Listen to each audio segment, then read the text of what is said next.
Sam, said Haley, getting up.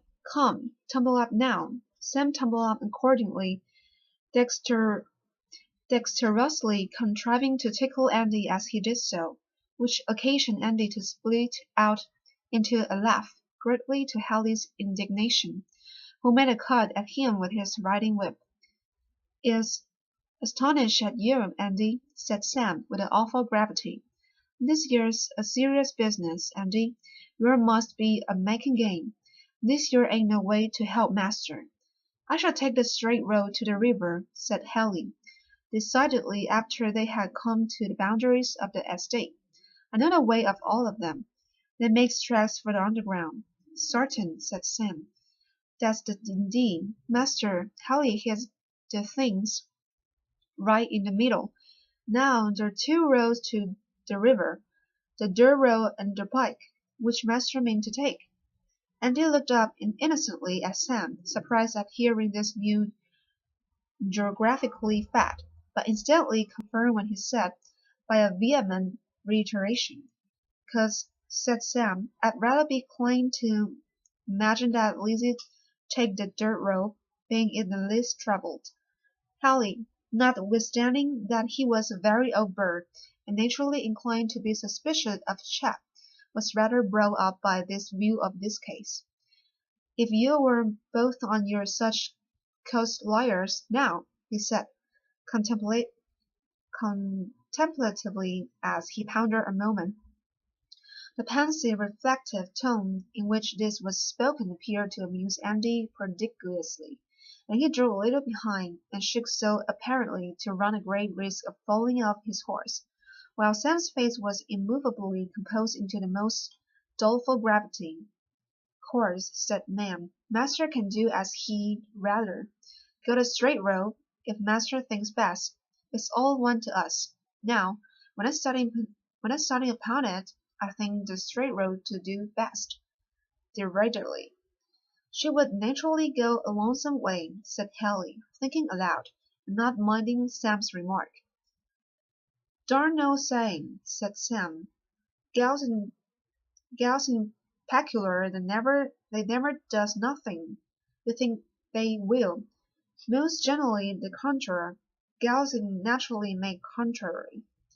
And so if you think they've gone one road, it is sartin you better go other, and you will be sure to find them. Now my private opinion is, Lizzie take the dirt road, so I think we'd better take the straight one."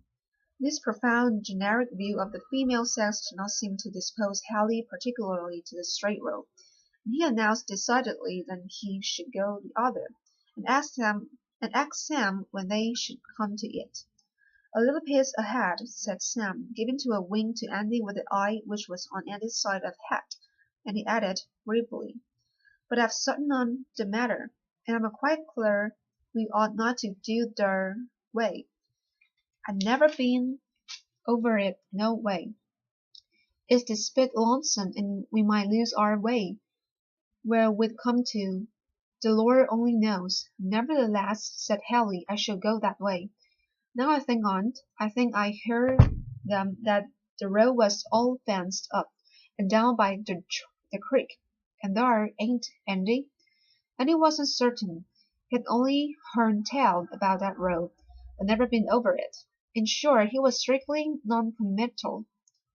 Haley, accustomed to strike the balance of probabilities between lines of greater or lesser magnitude, though that lay in favor of the dirt road, aforesaid, the mention of the thing he thought he perceived was involuntary on Sam's part at first, and his confused attempts to dissuade him he set down to desperate lying on second thoughts, as being unwilling to implicate Eliza.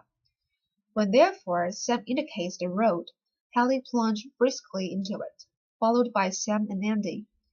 Now the road, in fact, was an old one, that had formerly been a thoroughfare to the river, but abandoned for many years after the laying of the new pike. It was open for about an hour ride, and after that it was cut across by various farms and fences.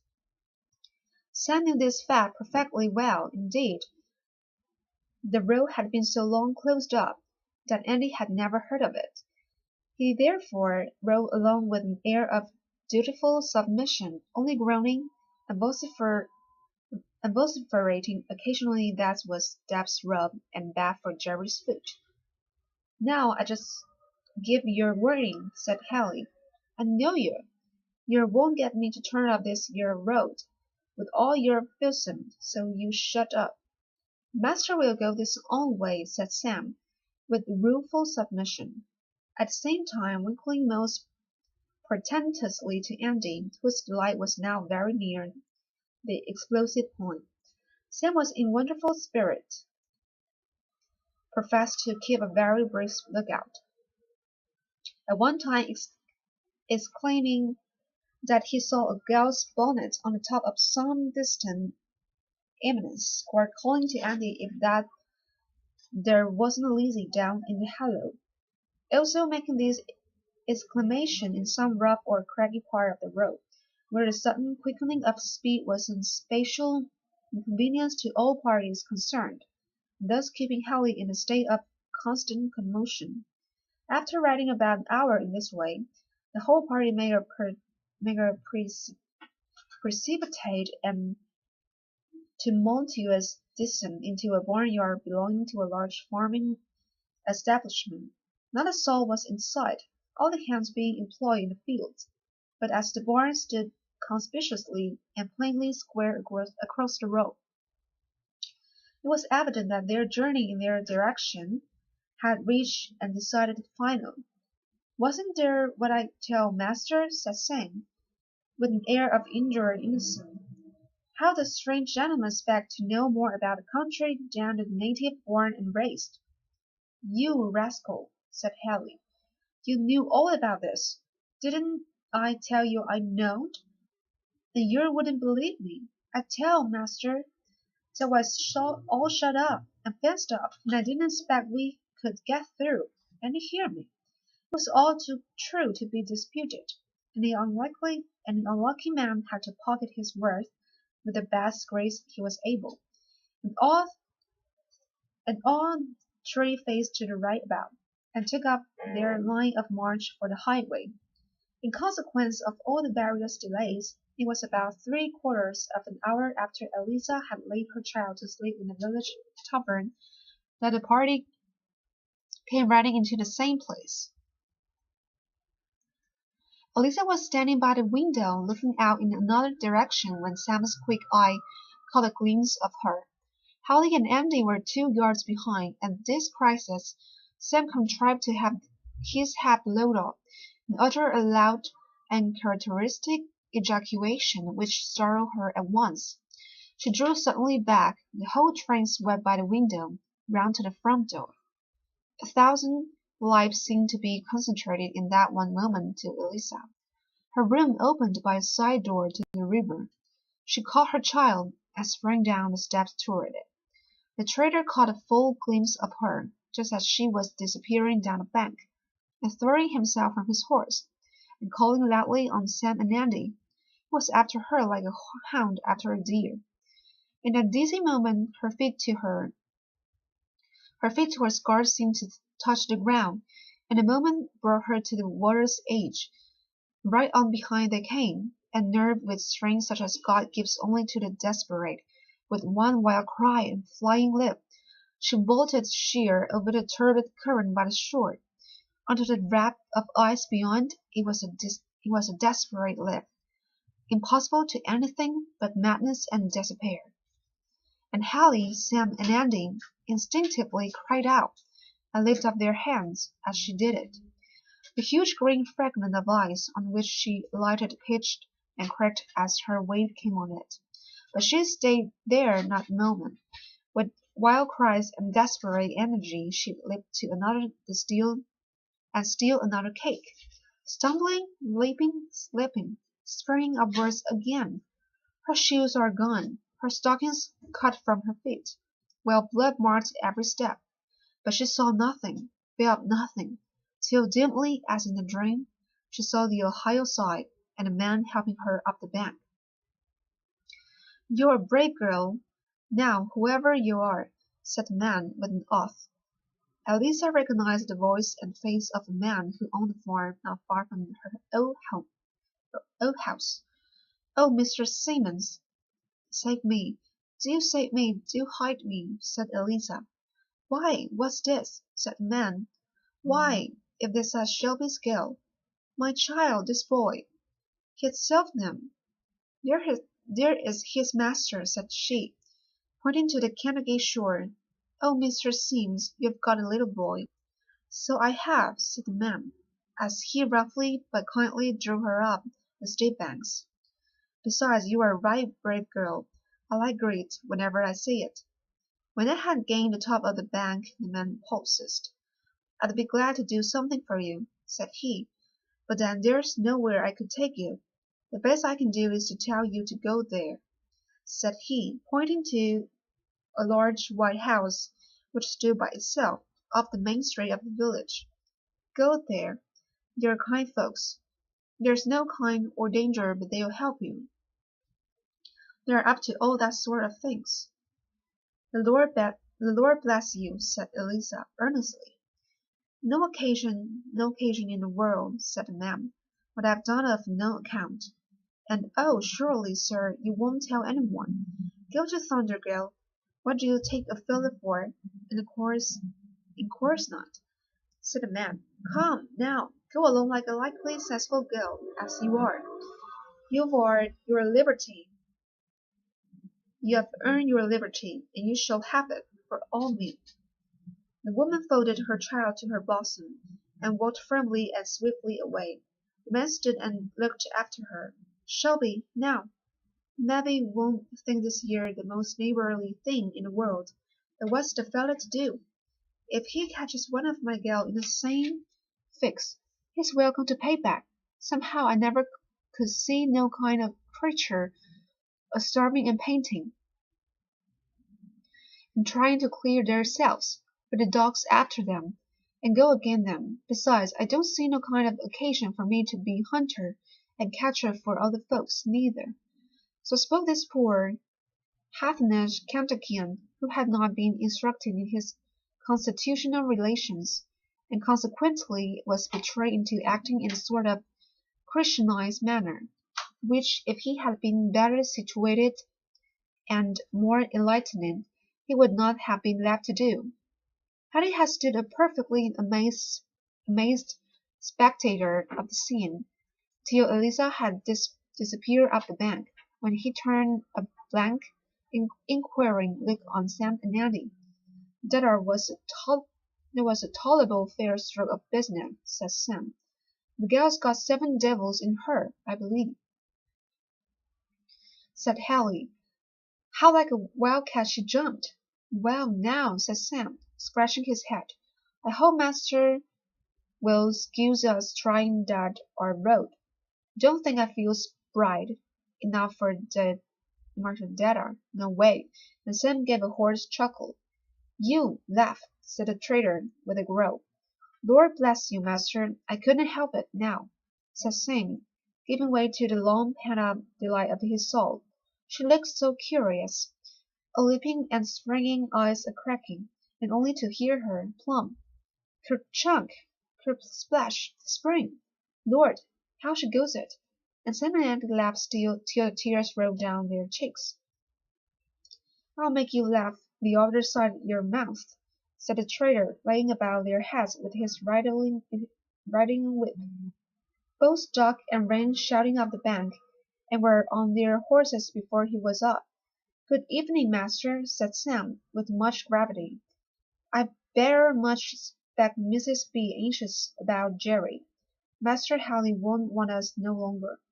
Missus would hear of our reading the critters over Lizzie's bridge tonight."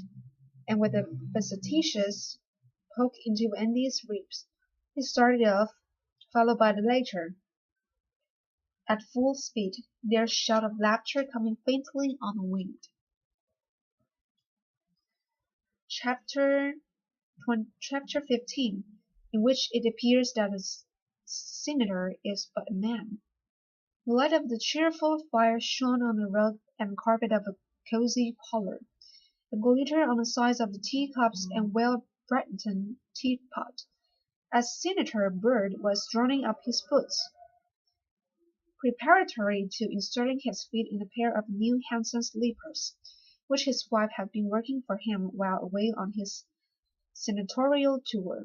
Mr. Byrd, looking the very picture of the delight, was superintending the arrangements of the table, ever and anon mingling admonitory remarks to a number of prolix come juveniles, who were effervescing in all those modes of untold gambol and mischief that have astonished mothers have ever seen the flood. Tom, at the door, knocked. Alone, there's a man. Mary, Mary, don't pull a cat's tail. Poor pussy. Jean, you must climb on the table. No, no, you don't know, my dear, what a surprise it is to us all to see you here tonight, said she at last, when she found a space to say something to her husband.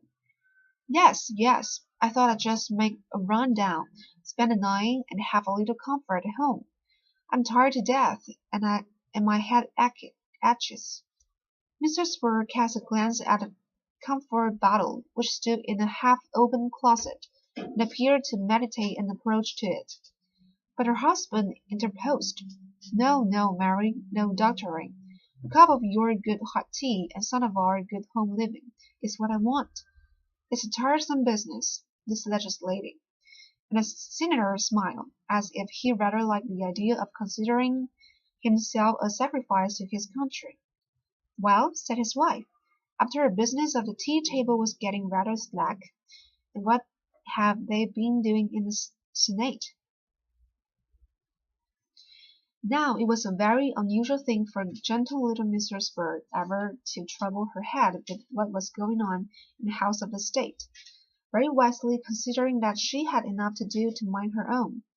Mr. Bird, therefore, opened his eyes in surprise, and said, Not very much of importance. Well, but is it true that they have been passing a law forbidding people to give meat and drink to those poor colored folks that came along? I heard they were talking of some such law, but I didn't think any Christian legislator would pass it. Why, Mary, you are getting to be a politician all at once. No, nonsense. I wouldn't give a fig for all your politics generally, but I think this is something downright cruel and unchristian. I hope, my dear, no such law has been passed.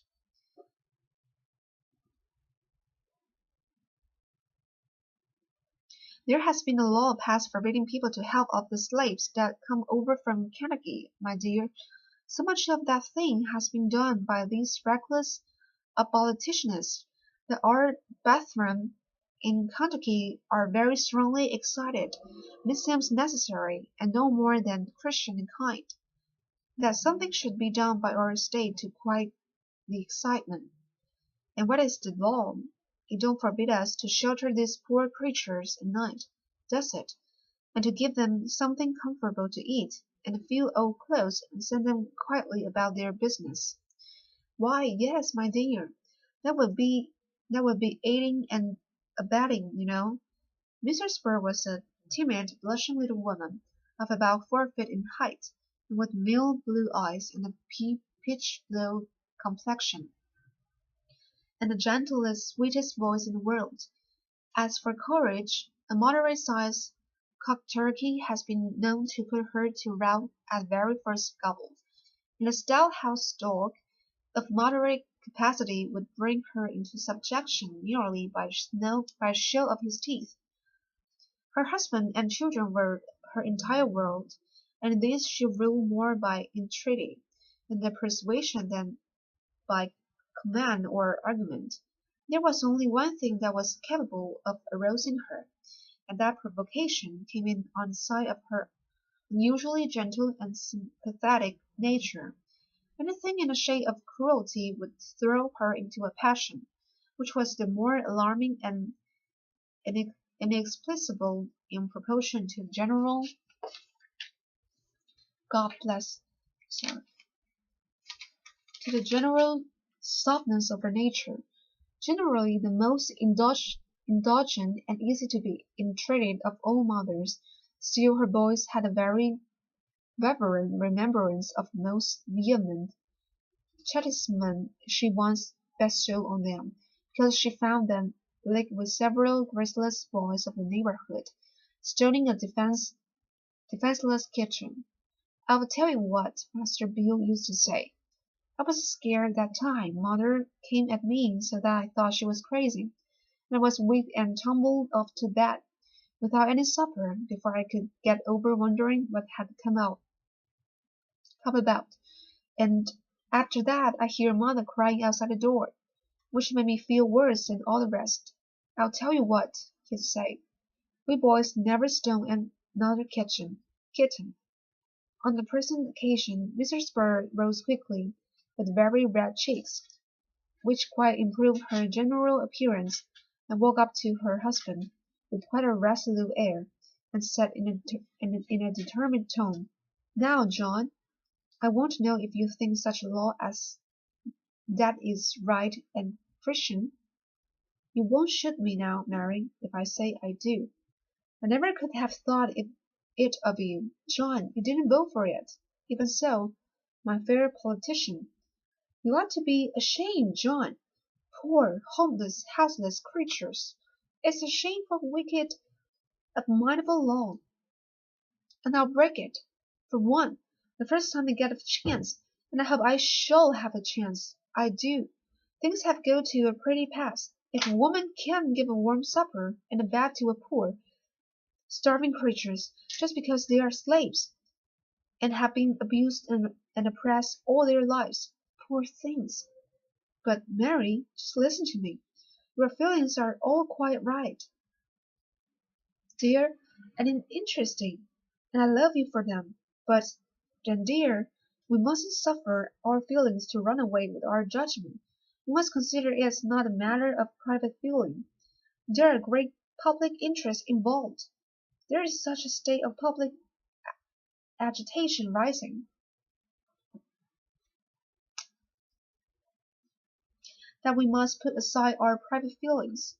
Now, John, I don't know anything about politics, but I can read my Bible, and there I see that I must be hungry, clothe the naked, and comfort the desolate, and that Bible I mean to follow.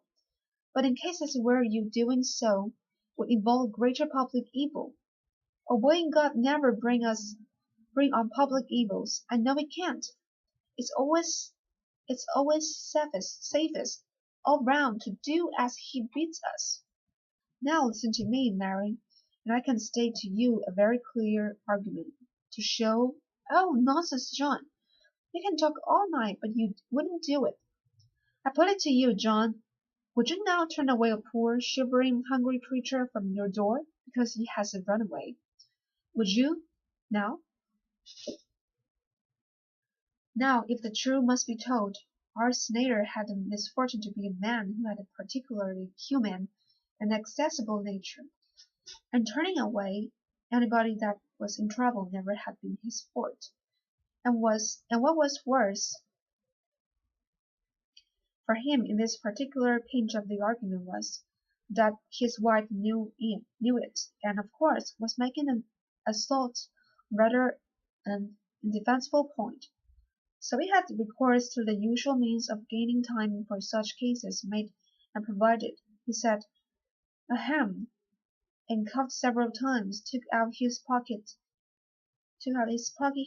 handkerchief, and began to wipe his glasses. Mrs. Bird, seeing the defenseless condition of the enemy's territory, has no more conscience than to push her advantage.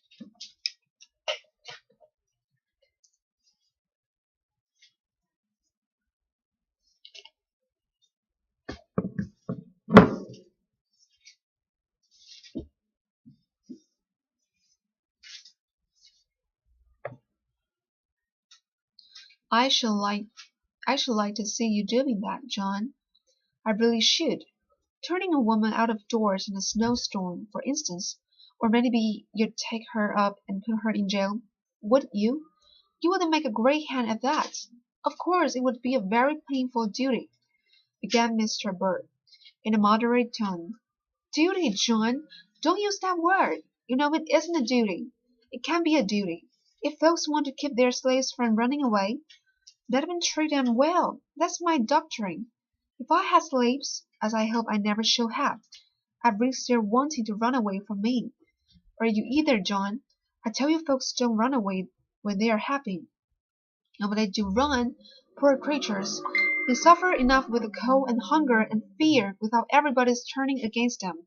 And law or no law, I never will. So help me God. Mary, dear, let me reason with you. I hate reasoning, John, especially reasoning on such subjects. There's a way you political folks have of coming round and round a plain right thing.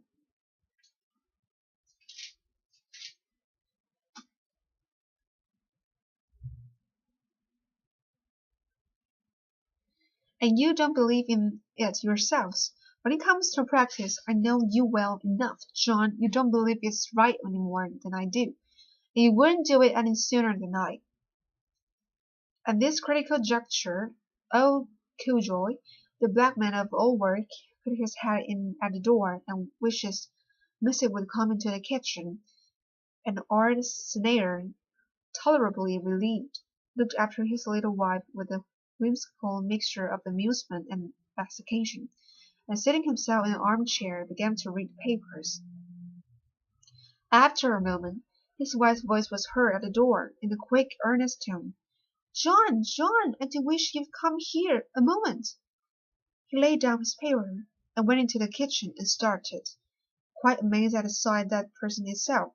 A young and slender woman, with garments torn and frozen, with one shoe gone, and a stocking torn away from the cut and bleeding foot, was laid back in a deadly swoon upon 2 chairs. There was an impress of the despise raised on her face, yet no one could help feeling its mournful and pathetic beauty, while its stony sharpness, its cold, fixed, deathly aspect, struck a solemn chill over him. He drew his breath short, and stood in silence. His wife, and their only colored domestic, old Aunt Dinah, were busily engaged in restorative measure, while old Conjoy had got to the boy on his knee, and was busy pulling up his shoes and stockings and chafing his little old feet. Sure now, if she ain't sight to behold, said old Dimmich, compassionately. Hers like it was the heat that made her faint. She was tolerable pert when she come in, and asked if she couldn't warm herself here a spell, and I was just asking her where she come from, and she fainted right down, never done much hard work, guess by the looks of her hands. Poor creature, said Mrs. Bird, compassionately, as the woman slowly unclosed her large dark eyes, and looked vacantly at her. Suddenly an expression of agony crossed her face, and she sprung up, saying, Oh, my Harry, have they got him? The boy, at this, jumped from Conjoy's knee, and running to her side, put up his arms. Oh, he's here, she exclaimed. Oh, mamma, said she, wildly to Mrs. Bird, to protect us. Don't let them get him. Nobody shall hurt you here, poor woman, said Mr. Bird, encouragingly. You are safe. Don't be afraid. God bless you, said the woman, covering her face and sobbing, while the little boy, seeing her crying, tried to get into her lap, with many gentle and womanly offices, which none knew better how to render than Mistress Bird. The poor woman was, in time, rendered more calm. A temporary bed was provided for her on the saddle, near the fire, and after a short time, she fell into a heavy slumber with the child, who seemed no less weary, soundly sleeping on her arm, for the mother resisted, with nervous anxiety, the kindest attempts to take him from her, and even in sleep. Her arms encircled him with an unrelaxing clasp, as if she could not even then be beguiled of her vigilant hope. Mr. and Mrs. Bird had gone back to the parlour, where, strange as it may appear, no reference was made, on either side, to the preceding conversation. But Mrs. Bird busied herself with her knitting work, and Mr. Bird pretended to be reading the paper.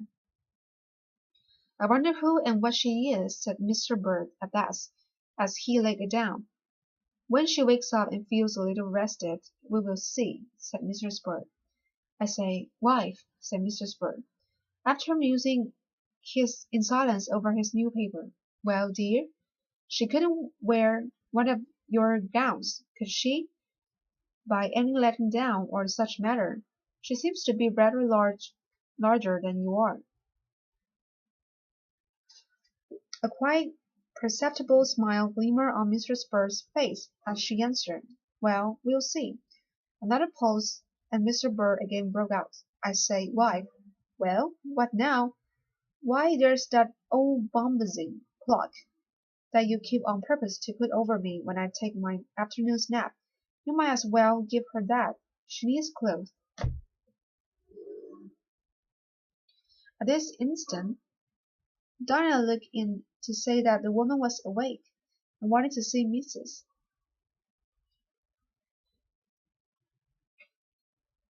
Mr. and Mrs. Bird went into the kitchen, followed by the two eldest boys, the smaller Fry having, by this time, been safely disposed of in bed. The woman was now sitting up on the settle by the fire. She was looking steadily into the blaze with a calm, heartbroken expression, very different from her former agitated wildness. "Did you want me?" said Mrs. Bird in gentle tones. "I hope you feel better now, poor woman." A long-drawn, shivering sigh was the only answer, but she lifted her dark eyes and fixed them on her with such a forlorn and imploring expression that the tears came into the little woman's eyes. "You needn't be afraid of anything. We are friends here, poor woman." "Tell me where you came from, and what you want," said she. "I came from Kentucky," said the woman. "When?" said Mr. Bird, taking up the interrogatory. "Tonight. How did you come?" "I crossed on the ice." "Crossed on the ice?" said every one present. "Yes," said the woman slowly, "I did, God helping me. I crossed on the ice, for they were behind me, right behind, and there was no other way."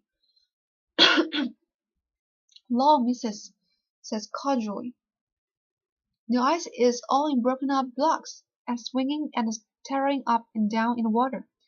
"I know it was, I know it," said she, wildly, "but I did it. I wouldn't have thought I could. I didn't think I should get over, but I didn't care. I could but die if I didn't. The Lord help me. Nobody knows how much the Lord can help them, till they cry," said the woman with a flashing eye. Were you a slave?" said Mr. Bird. "Yes, sir. I belonged to a man in Kentucky." "Was he unkind to you?" "No, sir. He was a good master." "And was your mistress unkind to you?" "No, sir, no. My mistress was always good to me." "What could induce you to leave a good home, then, and run away, and go through such dangers?" The woman looked up at Mr. Bird with a keen, scrutinizing glance, and it did not escape her that she was dressed in deep mourning. "Ma'am," she said suddenly, "have you ever lost a child?" The question was unexpected, and it was a thrust on a new wound, for it was only a month since a darling child of the family had been laid in the grave. Mrs. Bird turned around and walked to the window, and Mrs. Bird burst into tears. But recovering her voice, she said, "Why do you ask that? I have lost a little one." "Then you will feel for me. I have lost two, one after another, left and buried there when I came away, and I had only this one left."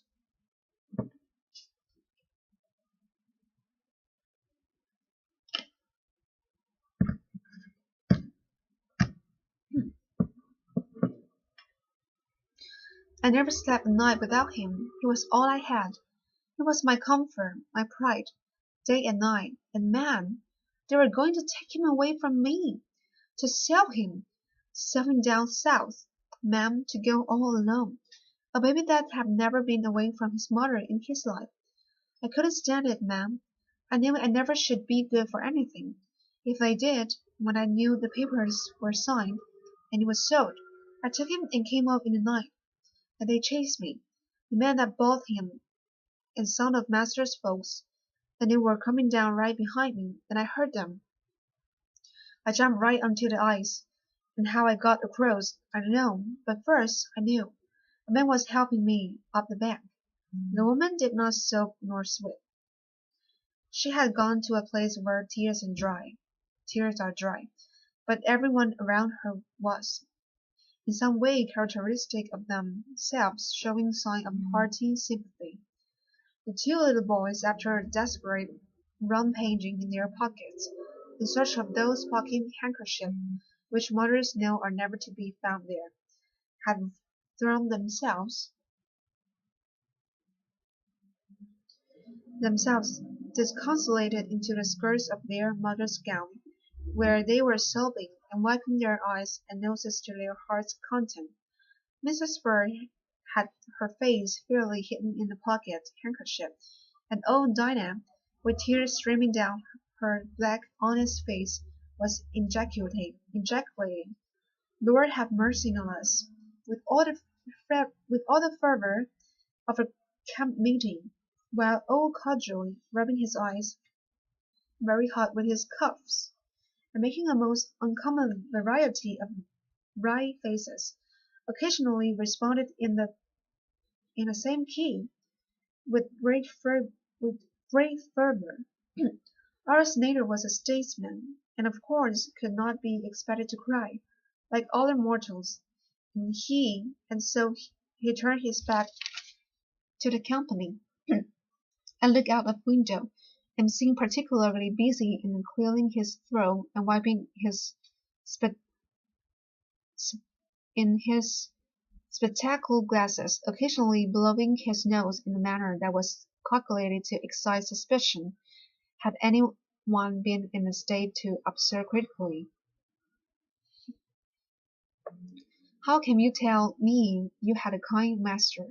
he suddenly exclaimed, gulping down very resolute some kind of rising in his throat, and turning suddenly round upon the woman. Because he was a kind master. I will say that of him, anyway. And my mistress was kind, but they couldn't help themselves. They were earning money, and there was some way I can't help now, that a man had a hold on them, and they were obligated to give him his will. I listened, and heard him telling mistress that, and she begging and pleading for me, and he told her he couldn't help himself, and that the papers were all drawn, and then it was I took him and left my home, and came away. I know there was no use of me trying to leave, if they did it, for it appears like this child is all I have. Have you no husband? Yes, but he belongs to another man. His master is real hard to him, and won't let him come to see me, hardly ever. And he has grown harder and harder upon us. And he threatens to sell him down south. It's like I'll never see him again.